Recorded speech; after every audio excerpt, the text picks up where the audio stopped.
Hey everybody, thank you for joining me today. So today's video, we're going to be doing a layout, which I don't have an exact sketch for, but this is a design that is, I'm sure we've seen in sketches. You can find it probably on Pinterest. I don't know, like if you scroll, someone has probably done a version of this type of a sketch before. So I'm actually going to be doing Hey Jude. It's a challenge from the Beatles crop. And real quick, it just says a heartfelt project that showcases kindness, comfort, and uplifting moments. Through your creation, express the beauty of human connection, compassion, and the power of positivity. Consider featuring personal experiences, stories of resilience, or a moment of gratitude. And so the pictures I was just showing are from two moments when my mom was in the hospital before she passed away. It was when she first got sick, and she actually grabbed my hand and squeezed. And then the other one, we held hands, and while we were holding hands, after I got to like hear her voice again, I took a picture of our hands holding together. So I want to create this layout to remember those moments. And I'm looking for my smaller piece of cellophane, one of the packaging. Here it is, because I wanted to use it to create a background using speckled egg. Is my new favorite blue with a lot of these different collections. It just works really well. And then once we get this dried up a little bit, we're going to also use some mica spritz or mica spray. This is from Nuvo. You'll be seeing me bring that over. It's a peach color, which is going to go great with the cocoa vanilla that we're going to be using on this project. Okay, so we're just heating it up real quick, and you're going to see some of the ends might start curling up. I'm trying to use the heated tool because it has a more wide range of heat. So I was hoping it would stop it from kind of curling, but I still had to hit it from behind to kind of make it get back into shape a little bit. And then we're going to add more liquid. So the one from Nuvo is actually, yeah, it is a mica mist, and it's called Pecan Peach. And it is perfect. It goes perfect with these days, and I want to say the other cocoa vanilla one I have. It's just that those peachy tones is just perfect for. And for whatever reason, my sprayer has like it doesn't work, so I'm having to bring it out kind of this way, and then you're gonna see me towards the end. I wind up like kind of pouring it. So let's just say. Thank God, once the oxides are dry, they don't really reactivate with this. You're able to see the difference between the peach and the speckled egg is basically what I'm saying. And right here, what I'm doing is while I'm pressing, like the color that was inside the tubing started coming out, which was great. You see? So it's not muddy at all, which it could have definitely gone muddy. And then here I just decided maybe I can just pour a little bit out. And then put it down. But of course I got a big old glob. But we're going to just kind of splat real quick. And again, I think even with putting all this on, it definitely you can still see the blues behind the peach, so it doesn't wind up getting a muddy look. That's what I was initially worried about, but it turned out good. And I think it helped because one, the micas, they operate differently than an oxide ink or a stain.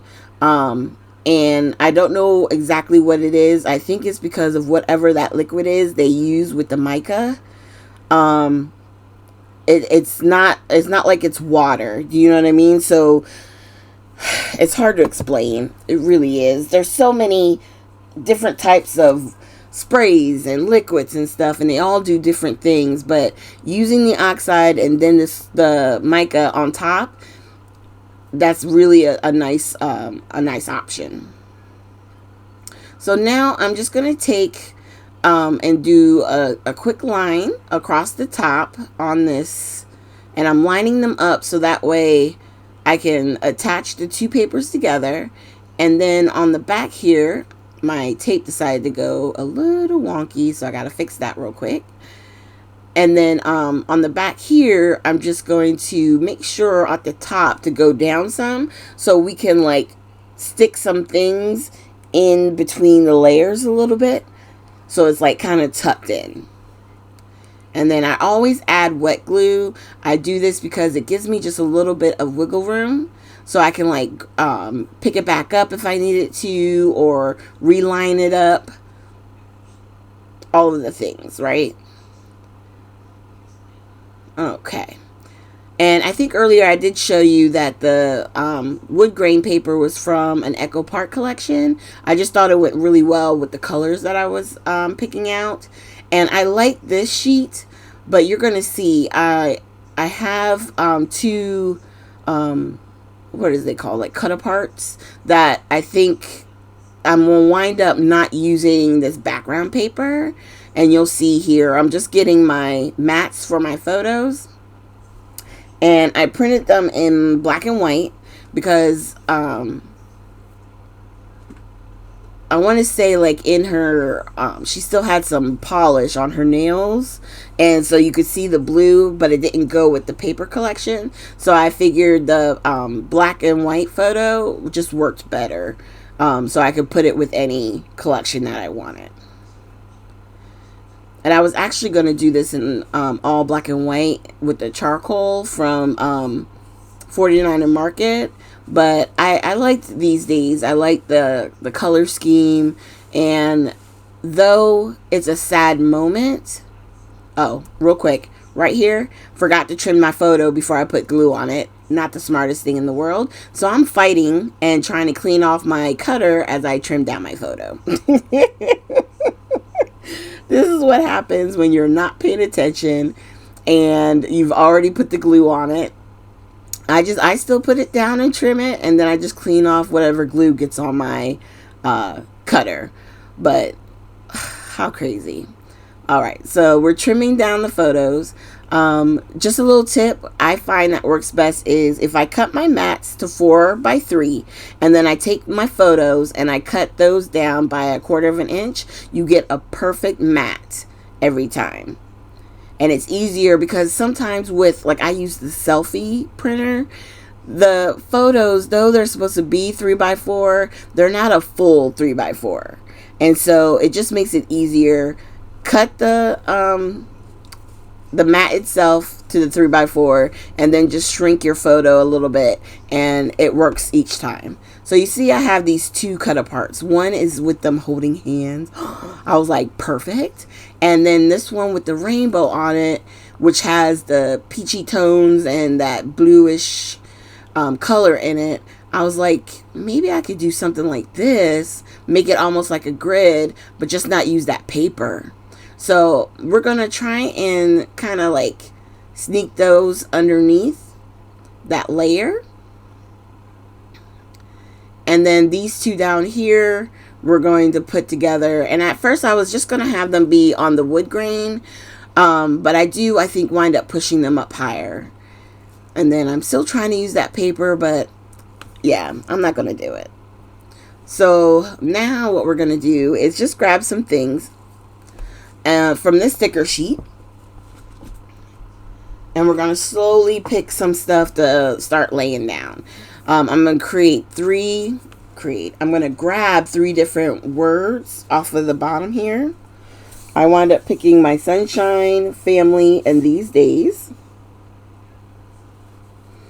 And then trying to just figure out exactly which ones I wanted to use. And where exactly we're going to start putting some of this. So once I have those 3 things put to the side, I go ahead and move it up. And I'm like, yeah, I want it up higher. So it's more like that. And I want to go ahead and just commit. So I'm going to go ahead and start gluing these down. Because once these are down, then I know I can just start grabbing my extras. and go ahead and get those laid down.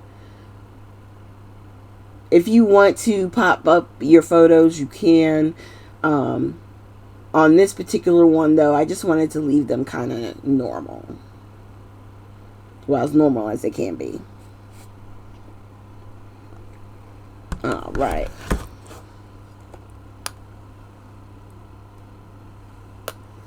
And then we're going to lay this one down. And I wanted to put this one on a little bit of an angle. Not too much of an angle, but just a little bit. And then this one too. Just so they have a little bit of an opening, just like the ones on the top.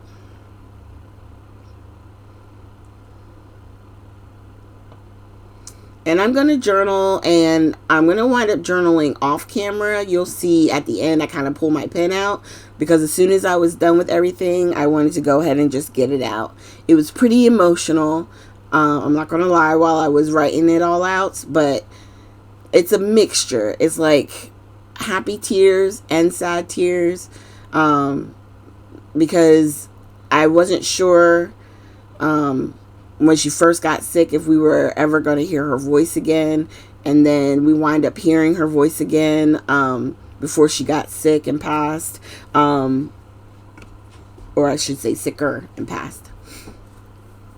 But they're happy moments, because I'm telling you, that moment when she squeezed my arm, I'll never forget it. I'll never forget that feeling. And then up here in the upper right hand corner, I have this little banner piece. I put one of the big sticker hearts next to it. And we're going to keep adding things up there as well. It's going to be just mostly hearts and stuff around it.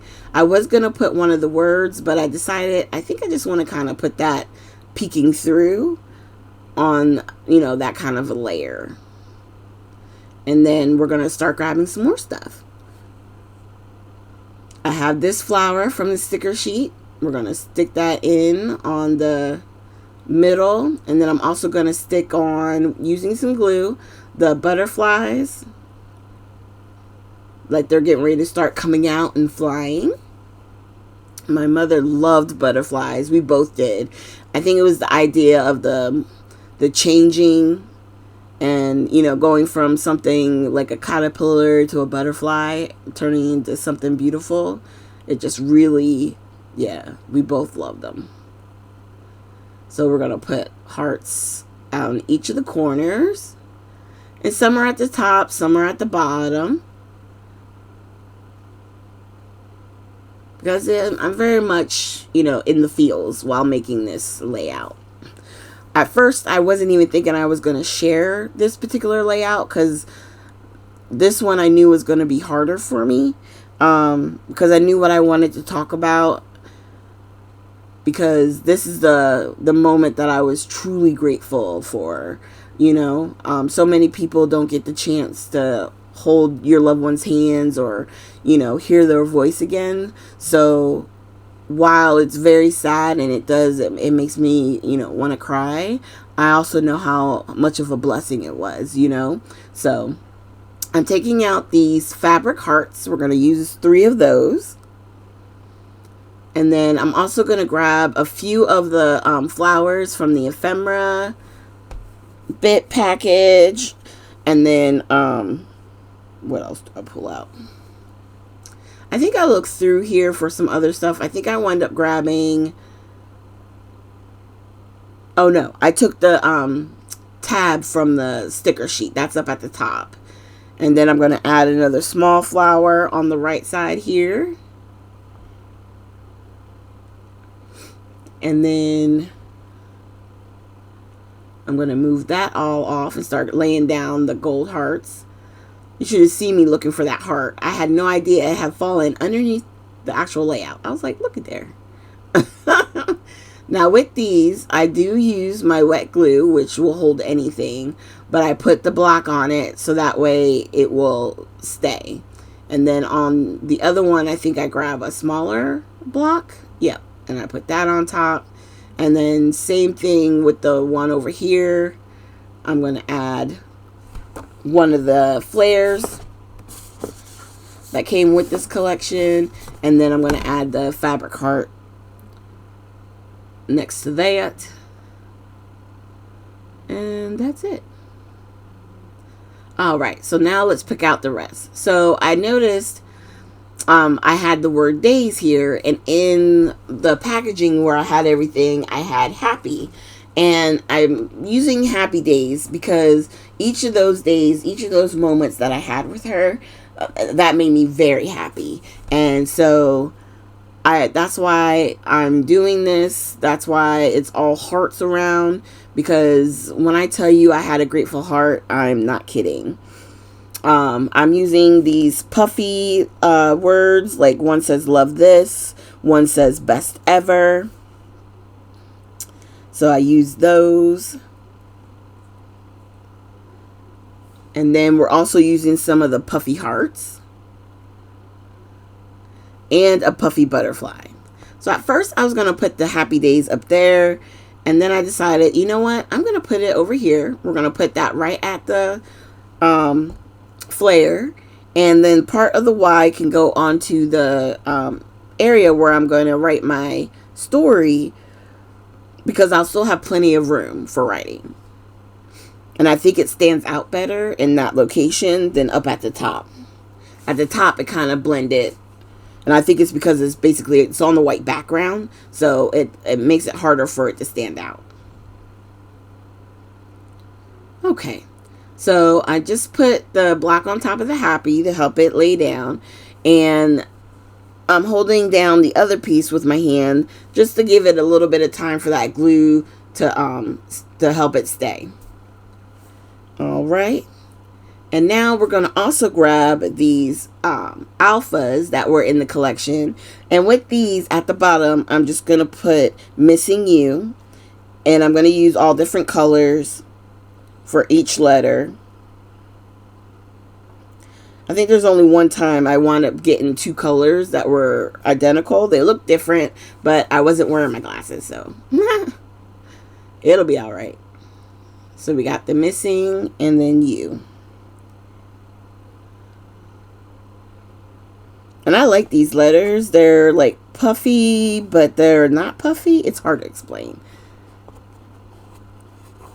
But they're nice. And it doesn't really, like, it doesn't stand out in a way where, like, all you see is the missing you. It's literally like a subtitle, because the happy days stands out. That's what your eye is drawn to. And then as you're looking at everything right at the bottom, after everything that I wrote, is the missing you, which is perfect.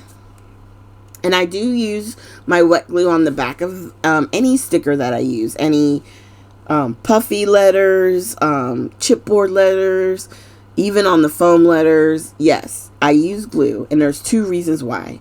Most of the time, the adhesive that they're using is not enough. It's not enough for a long period of time, right? So if you go back and look at your older projects, you'll see sometimes that stuff is coming off because you thought, oh, well, you know, it came already with glue on it and I put it down on it, you know, and I don't like seeing that. So I use the wet glue as a way to make sure that the adhesive that they put on it, plus my little bit of wet glue, it should definitely stay in place. All right. So we got the O, and now we're going to do the U. And any glue that comes out, no worries, because it dries clear. It's not going to bother anybody. And then I'm also going to grab another one of those puffy hearts and put a puffy heart right next to the missing you. Oh, now I'm laying those down. Okay.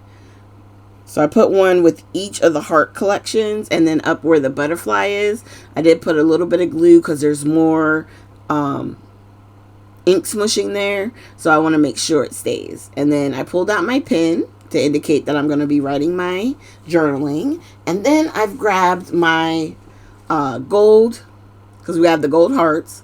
So I got my fossilized amber spritz, which is my favorite gold now. I mean, yeah, I'm almost empty, but I ordered 2 more. Thank you, Michelle. And then I'm also going to grab the black soot. I think I need to go to my new black soot because this one is driving me nutty. It's like I can feel liquid in there, but it's like I'm not getting anything on my nozzle there so I can, you know, get it tapped on. And then the white I'm going to do mostly on the colored pattern paper and a little bit up at the top where the mixed media is. But even looking at my project now, you can't really see the white spots. So, I mean, I wanted it mostly for the pattern paper, so it would give it a little bit of texture. And that's our layout, y'all. So thank you so much for joining me today. Please consider hitting that like and subscribe button. And if you have any comments, just leave them down below. I greatly appreciate it. And like I said, I don't have an exact sketch for this, but this is definitely a style that you can use as inspiration, like a sketch for your own project. So feel free to scrap lift. I appreciate you all, and I will see you next Friday with our next video. Have a great one.